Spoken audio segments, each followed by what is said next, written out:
Star Wars The Rise of Skywalker is set to introduce many different pieces of Jedi, Sith, and Force lore in this film by writer and director J.J. Abrams and Chris Terrio that'll be used as a way to benefit many of the main characters, such as Rey and Kylo Ren in this story, that's really going to be used in order to evolve the characters from start to finish. This is Mike Zero. Make sure to subscribe if you are new to the channel for future Star Wars content.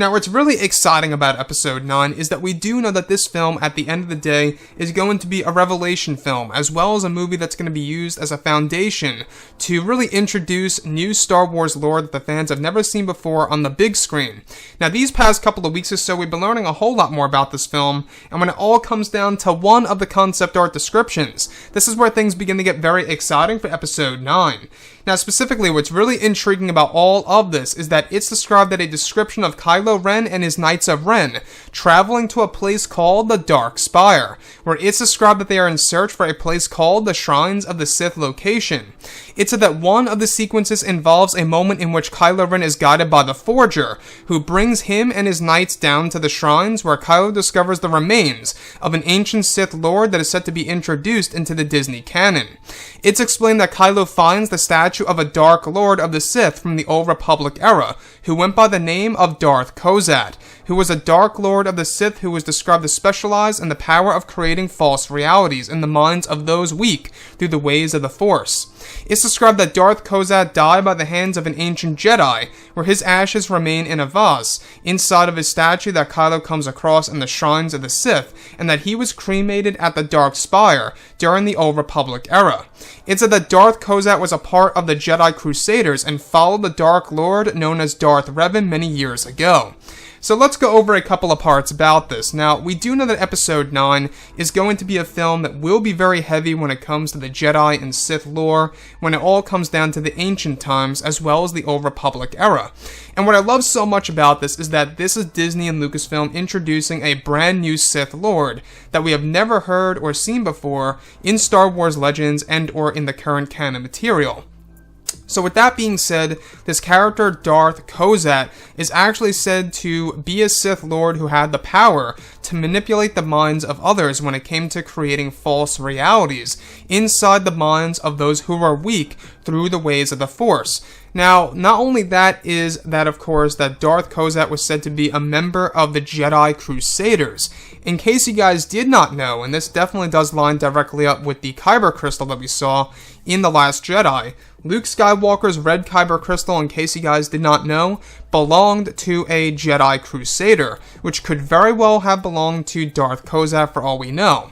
Now, we do know that J.J. Abrams is trying to create a lot of tie-ins to the new Star Wars trilogy by the Game of Thrones guys, David Benioff and D.B. Weiss, and it really seems like that since there's so many Easter eggs related to the new version of the Old Republic by Disney, is that of course this could very well be a big hint and or indicator that the new Star Wars trilogy is in fact going to be placed within the Old Republic era. And that to me I think is a step in the right direction by Disney and Lucasfilm. To me, honestly, I think it's a must because it's a point in time in which you have many different Jedi and Sith. If you think about it this way, what else could they really do for a new Star Wars trilogy? Certainly they wouldn't do something that's not based around the Jedi or Sith or anything related to lightsabers of those kind. So with that being said, on top of all of this, the Shrines of the Sith location is said to be thousands upon thousands of years old, and the Forger himself is said to guide Kylo and the Knights down to this location that is known as the basement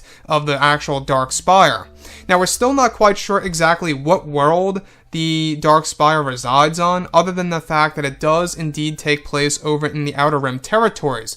Now, on top of all this, we do know that Episode 9 is going to introduce new characters, over 8 new characters, by the way, in the movie, ones that are going to be alive. As far as introducing new Sith Lords go, that's exactly how Disney and Lucasfilm are going to approach all of that in The Rise of Skywalker, is of course through the Jedi and Sith ruins that both Kylo and Rey will eventually discover in The Rise of Skywalker during their journey, for Rey creating a new order and Kylo Ren embracing the dark side fully. So the last thing that I really want to go over here